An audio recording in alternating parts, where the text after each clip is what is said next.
Hey everybody, my name is Joffer and I'm here to talk to you about why flexibility is not a requirement to start your yoga practice. And this is one of the biggest myths in the yoga practice. I hear this from people all the time.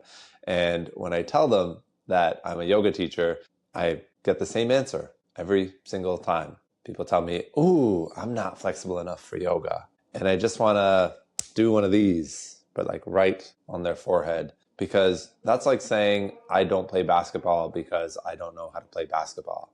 Well, you got to figure it out somehow. You got to pick up the basketball and practice. And if you suck, which you will, you don't just quit. You pick that same ball up again and you try a second time and a third time and a fourth time. And you get the point. You keep going and building the practice. The more you practice, the better you get. Now, just because you might practice your entire lifetime and become a professional, right? But Steph Curry still practices and Steph Curry still misses shots. Caitlin Clark is one of the best young WNBA players right now. She's got bad games. She misses shots. They keep practicing. So I want you to use that analogy towards starting a yoga practice, that you're not going to be good at it right away. And even when you think you've gotten good at it, doesn't mean you stop practicing and don't need it anymore. This is a lifelong journey and you continue to refine, you continue to grow. Just like as an athlete, when you make it to your professional level,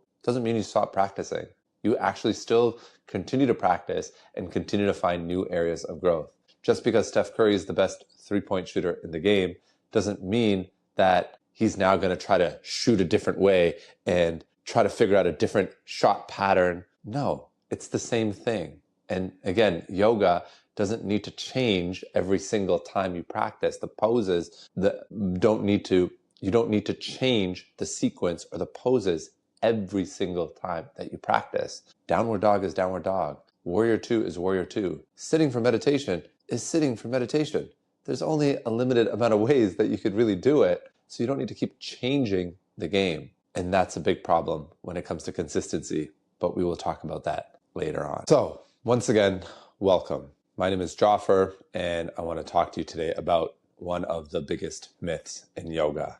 And that myth is that you don't need to be flexible to begin. You just don't. Most people believe the exact opposite of this. And I hear it all the time when I tell them that I'm a yoga teacher. They think that yoga is only for flexible people, that you have to already be able to touch your toes or go upside down or be able to do the splits to be able to start yoga. But the problem with that belief system is that it just keeps you stuck in your old habits, and it keeps you stuck in a place of comparing to others and judging yourself against others. And it creates this hesitation to even start. And it's almost like you're stuck waiting for a better version of yourself to show up before you can start doing something that's good for you. But in that waiting process, you just end up paralyzed and don't do anything, right? So the truth is that yoga is going to help you build your flexibility as time goes on. The body opens up as your mind starts to soften and relax. And this is one of the most unique parts of the yoga practice, is that it's not just stretching. Right? Like you could have the game on and be doing a couple yoga poses, but that is just stretching. When you focus on the actual pose without any distractions and you're in it and you're breathing, it combines the mental and the physical together. And that's where the magic of the practice truly lives. Because yes, you can just stretch and that's fine. It will get you somewhere. But the transformative power of yoga is that we combine the mental and the physical. And so once you get started, the real practice is actually just about meeting yourself where you are, not where you think you should be or not where you were 10 years ago, right? As I embrace my 40s now, I hear this all the time from people who are around my age. They get back to fitness so that they could feel the way that they did when they were in their early 30s or late 20s. Chasing that past version of yourself is going to leave you towards burnout and exhaustion. It doesn't mean that you can't get there. I can tell you confidently that at 40, I am in better shape than I was at 25. But my approach to that has been completely different. The approach is rooted in sustainability and longevity, being able to age well in such a way that I could still tie my shoes when I'm 85 years old. I could still get down on the ground and play with my children's children, should they choose to have children, or maybe someone else's children. I want to be able to meet young people where they're at and be young in my body for as long as possible. And when you have that mindset shift, then your approach to yoga and flexibility really starts to transform. And I'll be honest with you, I've been practicing at the time of this video for 15 years, and I still bend my knees in forward folds and in downward dogs. For years, I needed blocks to sit comfortably in a deep squat. We call it malasana.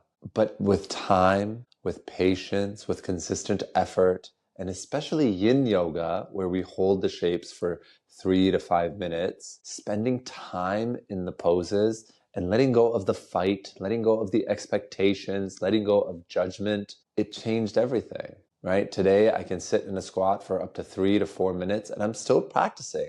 I want to be able to comfortably sit in a squat for 10 minutes. So that's what this video is really about shifting your mindset, that yoga is not about touching your toes. It's about learning to listen to your body, breathing through those difficult moments, and moving in a way that allows your body to feel good. And where you are today is not going to where you're going to be a year from now, but you got to start today. So who cares if you're not flexible? Welcome to the club. At the end of the day, that's what I say. Now, if you need a place to start, check out the links in the video description below.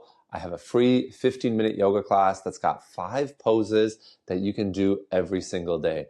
And this is straight from my playbook. These are poses that I practice. I literally do them on a daily basis. Sometimes I only have time for 1 or 2 of the poses. Sometimes I have time to do all 5 of them, and I hold them for longer than the suggested time in the video as well. But the point is to get you started, to get you to a place where you could fit this practice into your daily life. It's not hard to carve out 15 minutes. Trust me, you can do it, and it's going to work. You don't need a full hour. You don't need 2 hours of your time driving to and from a studio to start to feel the benefits of increased flexibility and start to feel the benefits of a calmer, clearer mind. All it can take is 10 or 15 minutes, and it will change the way that you process every other item of your day. It will change the way you show up. It will transform your life. Trust me, it's worked for me, and I'm 99.9% confident that it's going to work for you. So check out the links in the description for how you can practice yoga with me. Thank you so much for tuning into this video. And yeah, peace. Namaste. I appreciate you. Thank you.